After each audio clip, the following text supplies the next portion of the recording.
আমরা একটা মেট্রো ট্রেনের গল্প বলবো, ঠিক আছে? সেই মেট্রো ট্রেনটা, এইটা হচ্ছে একটা মেট্রো ট্রেন, রাস্তা দিয়ে যাচ্ছে যা খাচ্ছি করে মেট্রো ট্রেনটা যাচ্ছে।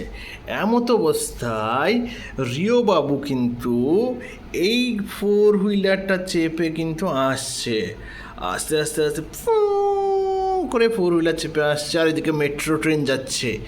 যেই মেট্রো ট্রেনটা এসছে আর সঙ্গে সঙ্গে কিন্তু রাস্তার ব্যারিকেডটা পড়ে গেছে, ঠিক আছে?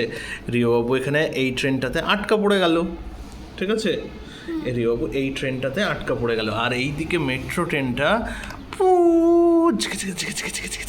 করে বেরিয়ে চলে গেল। যেই বেরিয়ে চলে গেল অমনি কী হলো, রিওবাবুর গাড়িটা তো দাঁড় করানো আছে, আর এই রেলগেটটা এইভাবে খুলে গেল, আর রিওবাবু এই গাড়িটা নিয়ে একদম করে বেরিয়ে চলে গেল। এমত অবস্থায় রাস্তা যখন ফাঁকা, তখন আকাশ থেকে পড়লো একটা মস্ত বড় ডিম, একটা মস্ত বড় ডিম পড়লো।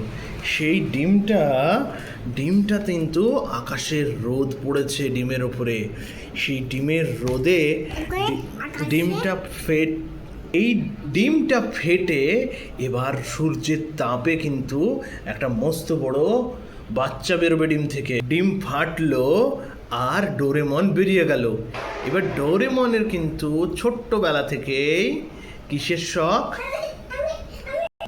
এবার ডোরেমন কিন্তু স্কুটার চালানো শিখে নিল ছোট্টবেলা থেকে, দিয়ে অমনি ডিম থেকে বেরিয়ে স্কুটার চালিয়ে ডোরেমন একদম কিন্তু বাড়ি চলে গেল।